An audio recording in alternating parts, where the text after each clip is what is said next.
आउज़ुबिल्लाहिमिनश्शैतानिर्रजीम बिस्मिल्लाहिर्रहमानिर्रहीम। वेखण ते सुनन वालों, साडे चैनल का नाम है वकासट इन्फो।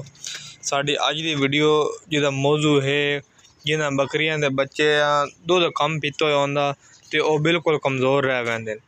मेरे दोस्तों, मैं तुहानूं इहदा एक हल दसना जिहदा किसी बकरी दे बच्चे अगर दुध जितना भी घट पीता ना, इंशाअल्लाह इतना एक सेहतमंद हो सी ना। अगर जिस बच्चे दुध पीता हो नाल उन्होंने कर लैसो ना तो कोई बंदा ये ना कि भी दुध कम पीता होया।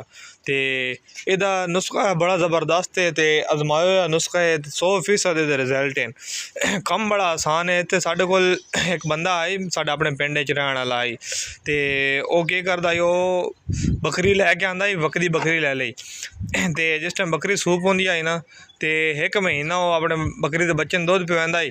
तो उस तो बाद वो जेह्ड़ा ना बच्चे दुध तो साइड ते कर लैंदा ही, बिल्कुल साइड ते वो साइड ते कर लैंदा ही। तो बच्चे इतने कुछ सेहतमंद होंदे हैं, जेह्ड़ा बंदा वेख्या वो महसूस ही नहीं कर सकदा भी ये जितना दुध पीता है कोई नहीं।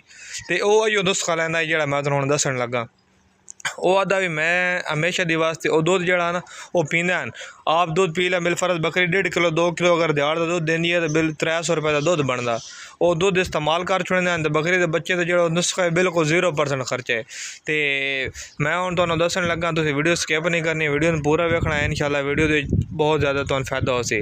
अच्छा, किसी भी बकरी जी बकरी होंदियां अक्सर सूवण वाले बाज़ औकात इतनी उन्होंने लो हो वैंदी या साड़ू कर वैंदियां, जिहदी वजह तो बकरी का दुध बिल्कुल सड़ वैंदा। वध टीके लगते हैं, टीकें की वजह तो बकरी दुध साड़ वैंदियां, दुध कम हो वैंदा।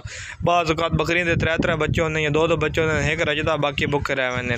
तो इस वीडियो इसका हुण हल जिहड़ा है ना बिल्कुल आसान है।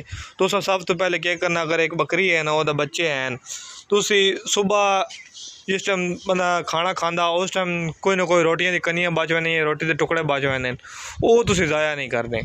वो रोटी के टुकड़े लै लैने। बिलफर्ज एक छोटा बच्चा है ना, महीने का बच्चा है या 15 दिन का, उन्होंने शुरू तो रोटी ते ला देना।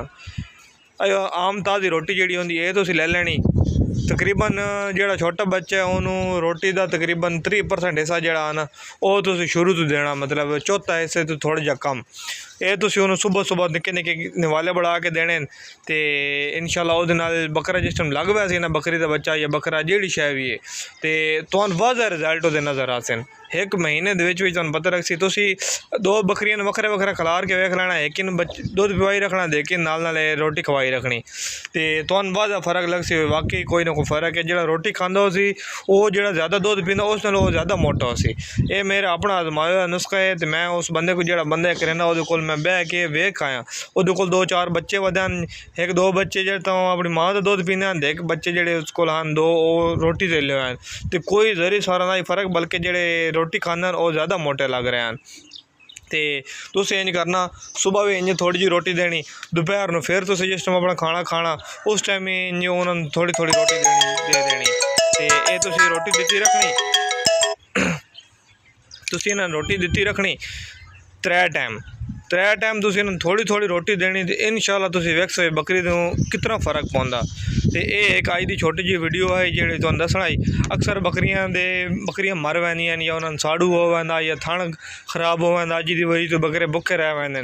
तो हुण ये जिहड़ी टेंशन है ना बकरे भुखा रहण वाली या उन्होंने जेड़ा भाई हुण बच्चे पलसन नहीं, बाज़ औकात बंदे बकरियां बेच छुड़ेंदे हैं। हुण बच्चे जेह्ड़े न सेल कर देने, माँ मर गई, इन्हें हुण सकरोड़ हो वैना, इन्हें बढ़ना कोई नहीं।